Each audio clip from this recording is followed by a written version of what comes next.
Neat ಪ್ರಶ್ನೆ ಪತ್ರಿಕೆ ಸೋರಿಕೆ ಪ್ರಕರಣದಲ್ಲಿ ಪ್ರಧಾನಿ ಮೋದಿ ಕಠಿಣ ಕ್ರಮ ಕೈಗೊಳ್ಳಲಿದ್ದಾರೆ ಅಂತ ನಟ ಸಲ್ಮಾನ್ ಖಾನ್ ವಿಶ್ವಾಸ ವ್ಯಕ್ತಪಡಿಸಿದ್ದಾರೆ. ವಿದ್ಯಾರ್ಥಿಗಳು ಆತಂಕ ಬಿಟ್ಟು ಪ್ರತಿಭಟನೆ ನಿಲ್ಲಿಸಿ ಮನೆಗೆ ಮರಳುವಂತೆ ಮನವಿ ಮಾಡಿದ್ದಾರೆ. ಇದೇ ವೇಳೆ ಉಪವಾಸ ನಿರತ ಸೋನಂ ವಾಂಗ್ಚುಕ್ ಅವರಿಗೂ ಪ್ರತಿಭಟನೆ ಕೈಬಿಡುವಂತೆ, ಆರೋಗ್ಯದ ಬಗ್ಗೆ ಗಮನ ಹರಿಸುವಂತೆ ಸಲ್ಮಾನ್ ಕಿವಿ ಮಾತನ್ನ ಹೇಳಿದ್ದಾರೆ. ಇದರ ಬೆನ್ನಲ್ಲೇ ಸೋನಂ ವಾಂಗ್ಚುಕ್ ಕೂಡ ಪ್ರತಿಭಟನೆಯನ್ನ ಕೈಬಿಟ್ಟಿದ್ದಾರೆ.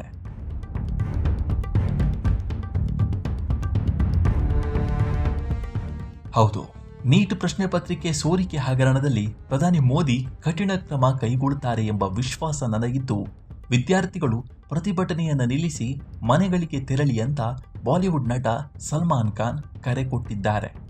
ದೇಶದಲ್ಲಿ ನಡೆಯುತ್ತಿರುವ ಪ್ರಶ್ನೆ ಪತ್ರಿಕೆ ಸೋರಿಕೆ ಹಗರಣ ಮತ್ತು ಅದರಿಂದ ಕಂಗೆಟ್ಟಿರುವ ವಿದ್ಯಾರ್ಥಿಗಳ ಪರವಾಗಿ ಬಾಲಿವುಡ್ ಸುಲ್ತಾನ್ ಸಲ್ಮಾನ್ ಖಾನ್ ಧ್ವನಿ ಎತ್ತಿದ್ರು.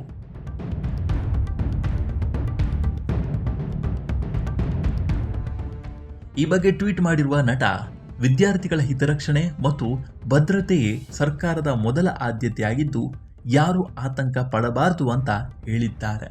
ಗೌರವಾನ್ವಿತ ಪ್ರಧಾನಮಂತ್ರಿಗಳು ಈ ಬಗ್ಗೆ ಈಗಾಗಲೇ ಟ್ವೀಟ್ ಮಾಡಿದ್ದಾರೆ.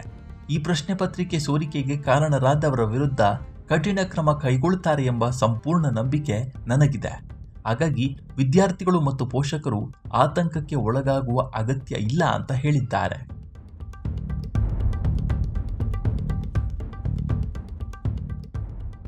ರಸ್ತೆಯಲ್ಲಿ ಇಳಿದು ಪ್ರತಿಭಟನೆ ನಡೆಸುತ್ತಿರುವ ವಿದ್ಯಾರ್ಥಿಗಳಿಗೆ ಮನವಿ ಮಾಡಿದ ಸಲ್ಮಾನ್ ಖಾನ್, ವಿದ್ಯಾರ್ಥಿಗಳೇ, ದಯವಿಟ್ಟು ನಿಮ್ಮ ಮನೆಗಳಿಗೆ ಮತ್ತು ಪೋಷಕರ ಬಳಿಗೆ ಹಿಂತಿರುಗಿ. ನಿಮ್ಮ ಶಿಕ್ಷಣ ಮತ್ತು ಭವಿಷ್ಯದ ಬಗ್ಗೆ ಕಾಳಜಿ ವಹಿಸಿರುವುದು ನಮ್ಮ ಜವಾಬ್ದಾರಿ. ನಿಮ್ಮ ಪೋಷಕರು ನಿಮ್ಮ ಬಗ್ಗೆ ಚಿಂತಿಸುವಂತೆ ಮಾಡಬೇಡಿ ಅಂತ ತಿಳಿಸಿದ್ದಾರೆ. ಇದೇ ಸಂದರ್ಭದಲ್ಲಿ ಉಪವಾಸ ಪ್ರತಿಭಟನೆ ನಡೆಸಿ ಆಸ್ಪತ್ರೆ ಸೇರಿರುವ ಸೋನಂ ವಾಂಗ್ಚುಕ್ ಅವರಿಗೆ ಸಲ್ಮಾನ್ ಖಾನ್ ಪ್ರೀತಿಯಿಂದಲೇ ಪ್ರತಿಕ್ರಿಯಿಸಿದ್ದಾರೆ.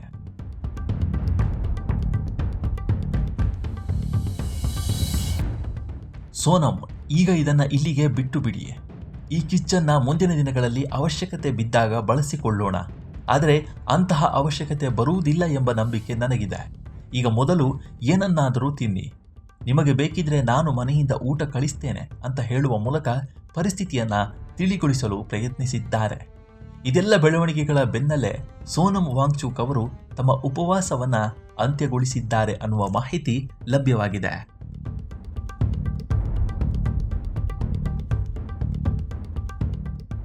ವಿದ್ಯಾರ್ಥಿಗಳ ಪ್ರತಿಭಟನೆಗೆ ಬೆಂಬಲ ಸೂಚಿಸಿ ಕಳೆದ ಹಲವು ದಿನಗಳಿಂದ ಉಪವಾಸ ನಡೆಸುತ್ತಿದ್ದ ಸೋನಂ ವಾಂಗ್ಚುಕ್ ಇದೀಗ ತಮ್ಮ ಉಪವಾಸವನ್ನ ಅಂತ್ಯ ಮಾಡಿದ್ದಾರೆ ಎಂಬ ಮಾಹಿತಿ ಲಭ್ಯವಾಗಿದೆ. ಈ ಬಗ್ಗೆ ನಿಮ್ಮ ಅಭಿಪ್ರಾಯವನ್ನ ಕಾಮೆಂಟ್ ಮೂಲಕ ತಿಳಿಸಿ.